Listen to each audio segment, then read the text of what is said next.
عليكم كابتن محمد الحن. واحد من عشاق الاتحاد السكندري في العصر الجميل. اهلا وسهلا بحضرتك كابتن. اهلا استاذ محمد، تشرفت بمكالمة حضرتك وانا سعيد جدا إن أنا معاك على التليفون. ربنا يبارك فيك كابتن الحن. حضرتك الله ناخد يخليك. الاسم بالكامل وتاريخ الميلاد. محمد اسماعيل. محمد اسماعيل. والشهرة الحن جت منين؟ الشهير بالحن. جت منين بقى؟ في الملعب واحنا صغيرين كنا بنلعب، انا اصلا اه من مواليد بحري تمام. بحري. مواليد جمرك. تاريخ الميلاد كام؟ 16/61. الله اكبر، يعني النهارده عيد ميلادك، كل سنه وانت النهارده طيب. النهارده عيد ميلادي 65 يا بالصدفة كده. ريس. ان شاء الله رب العالمين. تمام، 6 اكتوبر 1965 في بحري في اه الانفوشي. 61 انا. مواليد 61. مواليد مواليد 61. بحري في الأنفوشي، معقل الاتحاد السكندري، سواء اه أساطير أو نجوم أو اه جماهير اه حتى. ايوه. جميل. هتحكي لنا حكايتك مع الكورة وأنت طفل صغير وإيه اللي حصل؟ والله انا وانا صغير انا كان سيدي بقى، مش جدي دلوقتي، الحديث جدي. تمام تمام. كان سيدي وانا صغير هو بيشجع الاتحاد، اتحداوي صميم. جميل. ووالدي كان اتحداوي، بس اللي سيدي هو كان محمد متعصب. إسماعيل على اسم الأساطير بتوعنا، الحودتين، السيد حودة ومحمود حودة طبعا دول. اسم والدهم كان محمد إسماعيل. ايوه وح... و... المهم ما علينا. أيوه سيدي انا كان اتحداوي، أيوه. فكان محببني بقى في الاتحاد. كل ما يجي يقول لي الديبه وشتا وسعد رش، بيكلمني على ناس انا ما اعرفهمش. طبعا. مم. فخلي بالك شجع الفانيلا الخضراء دي، عشان الفانيلا الخضراء دي اسكندريه، هي دي بلدك كده. المهم زرع فيا حته الانتماء، أيوه. اللي انا اكون اتحداوي. جميل. فبالصدفه بقى جينا، ربنا كرمنا وعزلنا، جينا كامب شزار. أيوه. فبقى النادي جنب البيت. محطة ترماي أو مشي في 3 مفيش دقايق. بقى، ده انا ساكن عند كوبري الجامعه والنادي. هي دقيقتين يعني. ماشي. ايوه. انزل بقى بدل ما اروح المدرسه، اروح رايح على نادي الاتحاد، حلو قوي. قلع المريالة وحط الحاجة في الشنطة، وقاعد بقى طول النهار ألعب في النادي وتمرين وأروح على آخر النهار. تمام. انت بقى في الفتره ديت في الستينات بتشوف مين من النجوم بتوعنا؟ نعم. ايوه، في الستينات كده بتشوف النجوم مين؟ فكرنا بالتدريبه دي. في الفترة القديمة دي بقى كان الكابتن سمير مخمر والكابتن أحمد يعقوب وخير سليمان والكابتن شحتة الإسكندراني والكابتن بوبو والكابتن عرابي والكابتن عادل البابلي والكابتن الجارم. خدت بال حضرتك؟ يعني بدايه السبعينات. أنا كان عندي 11 سنة كده ولا 10 سنين. جميل جميل. ف اشتركت في النادي بقى. اه. اتعرفت بقى، كانوا بقى من الجيل بتاعي بقى، من صحابي بقى، من ضمنهم اللي موجود دلوقتي جاسر. كنا من ضمن العيال الصغيرين اللي في موجودين الاستاذ في جاسر النادي. منير، المدير التنفيذي للنادي. دي كانت بقى دي من ده رفيق عمري بقى اكتر من 50 سنة. تمام. كنا شلة بقى ايوه. ما موجودة. فضلت موجود في النادي لحد وقتنا هذا. جميل. واحده واحده واحده، احنا لسه دلوقتي ايه، هنتعرف اه عليك انت بقى ايه بعد كده. اتجهت لمجال التدليك، مجال الكوره، مجال التدريب. اه اه المجال اه اللي انت ايه بدأت فيه مع لما لما النادي. لما بقيت محب بقى قوي، كنت بقى مشجع بقى، وبروح ورا النادي في كل حتة. ايوه. يسافر اي بلد، اسماعيليه، القاهره، طنطا، منصوره، امم. دمياط، وراه في كل تمام. حته. طيب هنفتكروا برضو اول مباراه في ملعب الشاطبي واول مباراه في ملعب استاد اسكندريه حضرتها. اه مم. انا بالنسبه لي اول مباراه كان ماتش ودي بين الاتحاد والترسانه، وكنا في عيد. ايوه. خدت بال حضرتك؟ في الشاطبي. كان في ملعب لا، كان ملعب استاد اسكندريه. مباراه وديه في عيد، يعني ممكن تكون مثلا اه بمناسبه عيد الشرطه، عيد كان الترسانه والاتحاد ماتش ودي، معرفش، كان بقى ساعتها كان عندي حدود 12 سنه 13 سنه. اه. خدت بالك انت، يعني محب كده بس. فاكر النتيجه ولا كان صعب تفتكر؟ لا انا فاكر النتيجه كانت 1-0 للاتحاد، وبعد كده جه فاول علينا، اه. اتشاطت على هاني سرور، والكره دخلت جون. فانا قمت انفعلت، يعني قلت لفظ، ايوه ايوه. اثار الكره ضربه حره غير مباشره. اه. طلع 1-0. تمام. جميل. ده اول بالنسبه ماتش. اول ماتش ده اول يعني ماتش في في الاستاد. احضره في الاستاد اسكندريه. في الشاطبي بقى، ملعب الشاطبي. في ملعب الشاطبي. اذكر مباراه الاتحاد والزمالك، اه اللي هي كانت اتغلبنا فيها، اللي هو عملنا فيها الشبكه بتاعه التلفزيون عشان نذيعوا الماتش من ملعب الشاطبي. ايوه. وبعدين في الاخر ما زعناش منها، زعنا من من الارير بتاعت سان مارك. ايوه. دي كانت في الثمانينات. تمام. وبعد كده بقى ماتشات الاهلي اللي هو لعبناها في الشاطبي، لعبنا ماتشين ثلاثه في الشاطبي بعد كده. ايوه. وكان ماتش الاهلي اتغلبناه بتاع فوزي، يعني كلها نتائج مش قصدك حلوه فوزي لنادي سكوتي، الاتحاد. صح كده الماتش ده؟ مم. وماتش تاني برضه لعبناه والكرم جاب فيه جون عند مدرج ام كلثوم. اه والحكم كان اجنبي، كان الحكم ده حاكم ماتشين للاهلي. ماتش اه في مصر مش عارف مع مين، فهو قال لك قبل ما يسافر قال لك ايه، خليه حكم للاتحاد اه. والاهلي. مم. وجان ولغى الجون. الكرة دخلت جون، انا كنت عارف من درجة ام كلثوم ايوه تحت فوق الجون على طول. ايوه فالكرة عبرت الخط وما حسبهاش اليوم دوت. برضه ايوه. كانت مباراة الاهلي في الشاطبي. تمام لما بقيت المباريات بقى كلها بقى بره وجوه، كنت في كل حتة. تمام. طيب كنت برضو علاقتك بنجوم الاتحاد في الفترة ديت في الثمانينات حضرتك بس الصوت ايوه ايوه ممكن معاك. تتحرك ولا من بقول عندي؟ لحضرتك علاقتك بنجوم الاتحاد في الثمانينات. الو. بقول لحضرتك علاقتك بنجوم الاتحاد في الو. الثمانينات يا كوتش. ايه يا باشا؟ بقول لحضرتك علاقتك بنجوم الاتحاد في الثمانينات. لا، والسبعينات كمان. ايوه انا عايزك تتكلم وانت تحكي، اسرد حتى لو الصوت من عندي اه مش واضح. انت اه بتحكي اه وانا في اه الاخر اه ايه، اه هاخد التسجيل ايوه كامل يعني. ايوه ايوه. تمام. لا، في السبعينات بقى كانت اقرب ناس ليا في في في النجوم دول كان الجارم. ايوه. وكان بوبو. وكان خيري، في لعيب كان عندنا اسمه خيري سليمان، كان ايوه. اسمراني طويل، اللي مم. هو لعب ماتش المحله واتهموه اللي هو تخاذل فيه ده. ايوه. اللي هو كان تاني يوم كتبوا مانشيت قال لك خيري ينط ما عملش هيحط. مم. تمام. خدت بال حضرتك؟ ايوه. دول كانوا قريبين مني قوي، لان دول كانوا في النادي على طول، كانوا تمرين في النادي. كان ممكن يبقى صبح وبعد الظهر، وانا اه متواجد في النادي طول النهار معاهم. جميل. فحتى كنت اروح معاهم ماتشات بالاتوبيس مع الكابتن كمال لما كان الكابتن كمال موجود. ايوه. الكابتن كمال برضه ده صاحب فضل علينا وراجل كان محترم جدا ومربينا يعني. جميل. وعشنا معاه ذكريات جميله. جميل. كنت بركب معاهم الاتوبيس واروح معاهم الماتشات. وكان بقى مجلس الاداره بقى مختار عبد الله، ايوه. واللهم صل على النبي. كانت الناس القديمه دي الرئيس والحاج عبد الله شطي الحسن. وابو هاشم. مم. وقبل منهم وكان في الرمالي رئيس نادي، ايوه. راجل محترم برضو، كان محافظ وكان لواء فريق مم. في الجيش. اه كان في ناس كتير قوي، بس انا معلش انا مش متذكر قوي حاليا دلوقتي. تمام. خدت بالك انت، لكن وانا بتكلم مع حضرتك كده بفتكر الاسماء. ايوه. آه وبعد كده بقى الفتره بتاعت الاستاذ عبد الله علي حسن. ايوه. انت عايز بقى تعرف بقى انا دخلت المجال ازاي؟ ايوه. ايوه. انا كنت طول النهار متواجد في النادي، طبعا بلعب في ملعب الشاطبي في الكوره، ايوه. ملعب النجيله. طول اه. النهار بلعب كوره وبلعب باسكت، وطول النهار عمال ايه في النادي. مم. كان مين متواجد على طول في الحته دي بتاعت الشاطبي بتاعت الملعب؟ مم. الكابتن الله يرحمه ويجعل ارض الجنه. الكابتن عبده ابو العلا، ايوه. استاذنا الكبير. طبعا رحمه الله. فكنت ببقى قاعد بقى، خد يا ولا روح هات لنا مش عارف ايه اعمل لنا. خدت مم. بال حضرتك؟ جميل. بقت تيجي ناس في اصابات او حاجه يقول لي اعمل لده كذا، مم. اعمل لده كذا، ايوه. اعمل لده كذا. يعني ويديني انت 5 اتدربت جنيه تحت يديني. ايد الخبير رقم واحد في مصر. نعم. اتدربت تحت ايد الخبير رقم واحد في مصر، المرحوم اه، عبد الغالي. طبعا طبعا. انا ما كانش حقيقي، انا المهنه ما كانتش في دماغي. ايوه.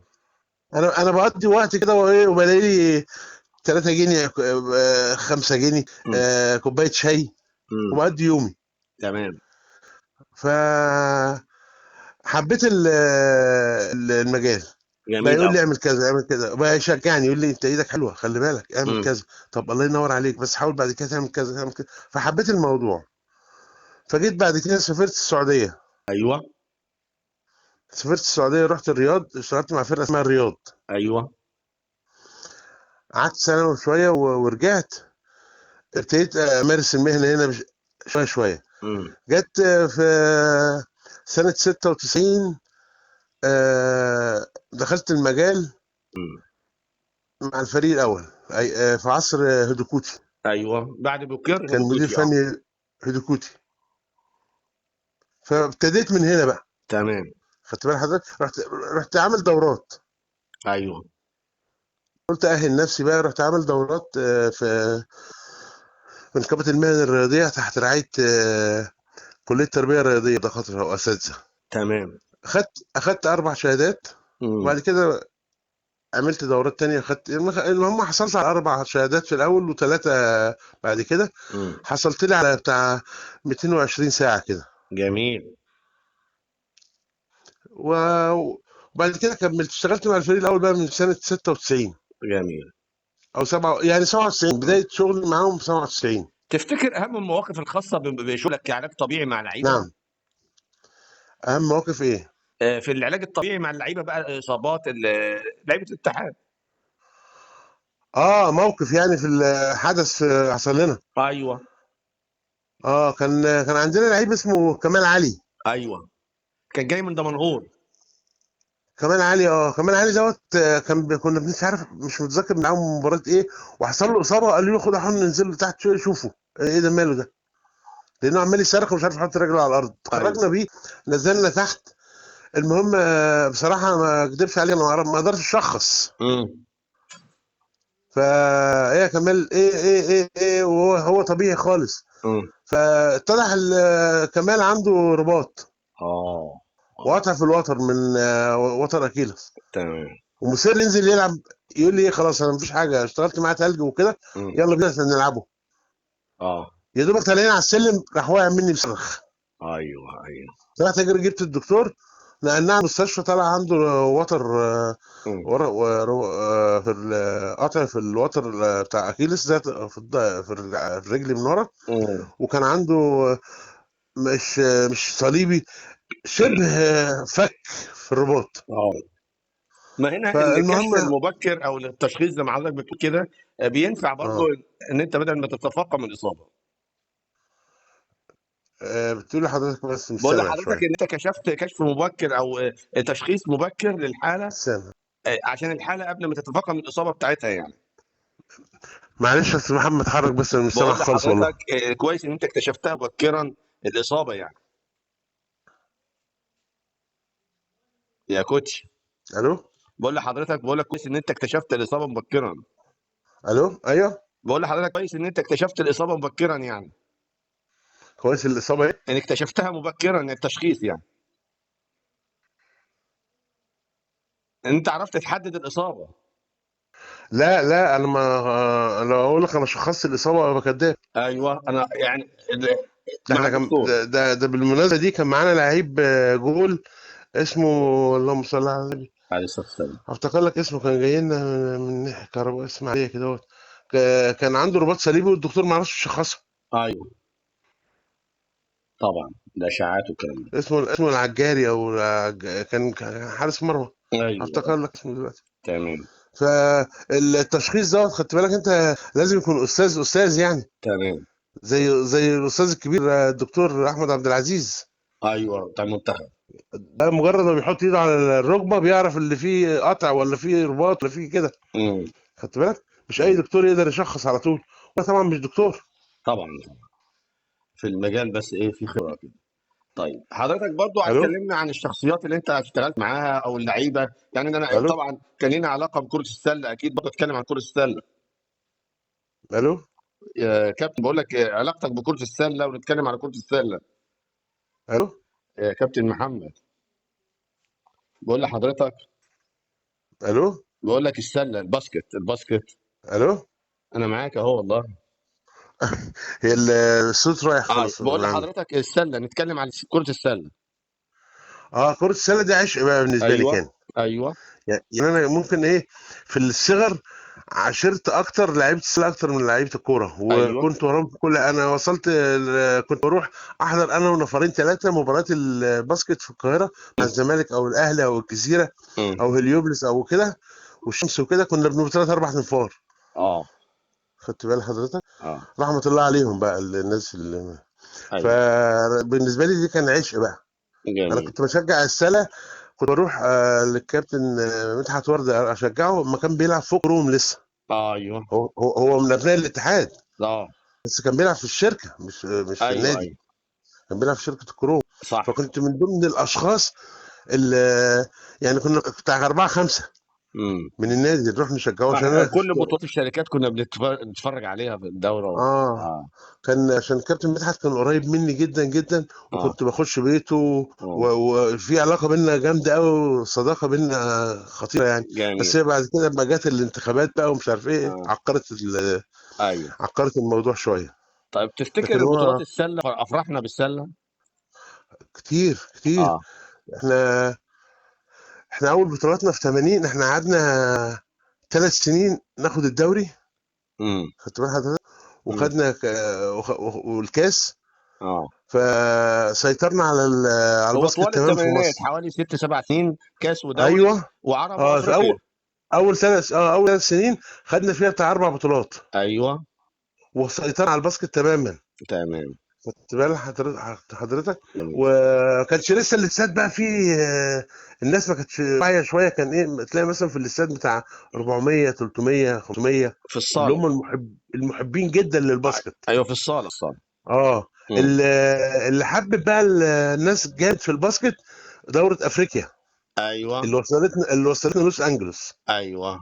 دي اللي الدنيا اتهدت فيها بقى. كنت تلاقي 1983. كنا نبقوا موجودين جوه مثلا بتاع 4000 او 5000، اه. وفي بتاع 10 بره بره نفسهم يخشوا. بالشلالات والخطيب اه المطافي علينا والدنيا انت عارف لو كان في صاله تشيل 20 30 الف اياميها تتملى. كان يبقى الصاله دي ملعب. ملعب رعب، كان ملعب رعب. جميل. دي اللي عملت عشق بقى. والكابتن مدحت ورده السيت اللي خده في حياته كله مم. خده في ال 20 يوم دول ولا 25 يوم بتوع الدوره. جميل. آه. كان. ايوه والله ذكريات حلوه معاك كابتن محمد الحن. ربنا يخليك. نتكلم بقى كلمه في الاخر عن الجمهور، جمهور الاتحاد اللي انت واحد منه. اعظم جمهور في مصر. جميل. بص الشعب المصري او الجمهور المصري طيب. امم. هو ينفعل ساعه وليد اللحظه. اه. جمهور الاتحاد كده من اطيب واحسن الجماهير في مصر، بدليل ان احنا بقالنا بتاع 48 سنه ولا بقالنا بتاع داخلين على 50 خلاص. 50 سنه اه. ما خدناش بطوله، وفي ناس صامته لحد دلوقتي اه. واكلمهم على الاتحاد. يعني انا هقول لحضرتك حاجه، انا بتكلم بكلمك دلوقتي على الاتحاد جسمي بيقشعر. طبعا طبعا. ممكن انا اتدمع، لان انا حبي للاتحاد وانتمائي للمكان مم. اكتر بكتير من اي حاجه. سيبك من الشغل والكلام من ده، انا اه. كنت بشتغل حبا في الاتحاد. ايوه اقسم عشان بالله قريب من المجال اللي انا بحبه. انا بحب النادي، انا مم. بعشق نادي الاتحاد. انا بقول لك انا دخلت النادي سنه 72. تمام. دخلت نادي الاتحاد سنه 72، من ساعتها ما خرجتش. مم. حبي وانتمائي لنادي الاتحاد اكتر. يعني اقول لك على حاجه، الوحيد اللي كان اتحاداوي في الجهاز اه. اقسم بعزه جلاله الله. وكانت مشاكل، كان دايما معلش حاجات كده كانت في الكواليس. كان اه. ليا مشاكل كتير قوي مع الاجهزه، لان هم كلهم من بره من خارج نادي الاتحاد، للاسف. اه. وكلهم ما عندهمش انتماء لنادي الاتحاد. اه. فكانت لما بتحصل حاجه او لعيبه او حد من الجهاز مم. بيعمل حاجه، انا من النوع اللي كمان ما بعرفش اميز، ايوه. اضحك ومش عارف ايه. انا سوري، انا ما بحبش فلان، انا ما بحبش فلان، اه. في شيء مش عاجبني كنت. فكان دايما اتوقف، دايما ابعد شويه عن الجهاز، دايما ارجع، دايما عشان مم. انا اصلا ما كنتش بعرف امشي اموري يعني، حتى مم. مع مديرين فنيين. مم. انا مره كابتن شوقي غريب بيكلمني بيقول انا خايف اجي الاقيك مدرب بعد كده. قلت له يا كابتن التدريب مش مهنه، اه. ده اي حد بيدرب يا كابتن. مم. هو التوفيق بتاع ربنا، هات لي 10 12 لعيب كويسين حطهم لي قدام مني وانا اكسب بيهم كل برافو الماتشات. عليك، هي دي المدرسه صح كده. ت- انا بص هقول لك، انا اشتغلت مع اكتر من 15 مدرب ولا 20 مدرب مصري واجنبي. ايوه. اقسم لك بعزه جلاله الله ما في حد شبه حد، كلهم ايوه. ميه واحده. ايوه.